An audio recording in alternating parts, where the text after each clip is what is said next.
Pour le projet Crayon versus Image, tu peux commencer en trouvant une image sur Google Images ou en prenant une de tes propres photos.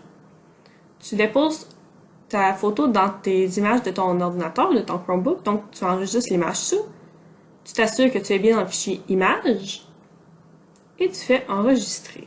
Tu peux aussi changer le nom pour t'aider à la retrouver plus facilement. Tu vas ensuite te créer un Google Slide. Donc, sur la page Google Slide, en bas à droite, il y a l'option pour ajouter une nouvelle slide. La première étape va être de changer le titre de la présentation en haut à gauche. Appelle ton projet Crayon versus Image.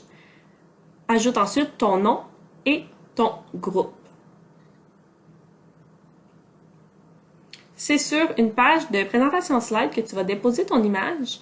Comme ça, ça va toujours rester du même format que tu travailles à différents moments sur ton projet. Tu n'auras pas le problème de jouer avec le format de ton image.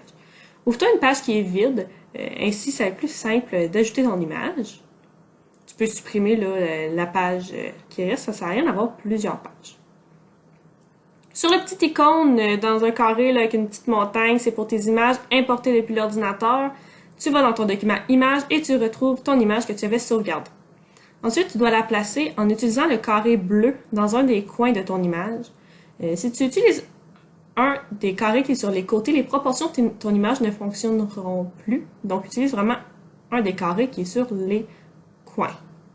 Tu prends toute la page de présentation et tu peux t'aider là avec l'icône à la gauche. Là, tu vas vraiment voir à quoi ça va ressembler dans la présentation. Ensuite, pour voir le format, tu fais Lire en haut à droite. Comme ça, tu as ton image qui va toujours rester du même format. Tu prends ensuite ta feuille de papier, tu la mets dessus. Et normalement, tu devrais pouvoir voir au travers.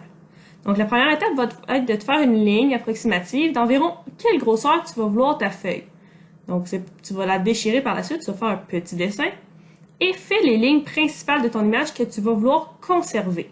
Donc, ici, j'ai décidé de conserver la pierre ainsi qu'une petite partie de la patte du chat. Mon arrière-plan était trop flou pour l'intégrer, et s'il est possible pour toi d'intégrer l'arrière-plan, je te le suggère fortement.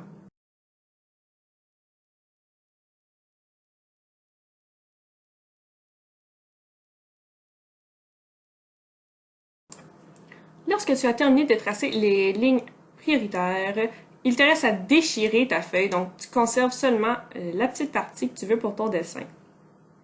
Et tu t'assures que le format est bon. Si tu n'es pas satisfait, recommence cette étape. Je veux que tu me remettes une photo de ton projet final, donc qu'on voit l'image que tu as choisie ainsi que ton dessin. Et j'aimerais que tu me remettes aussi une photo où on voit tout simplement ton dessin, donc pour que je puisse vraiment évaluer correctement ton œuvre. Bon projet!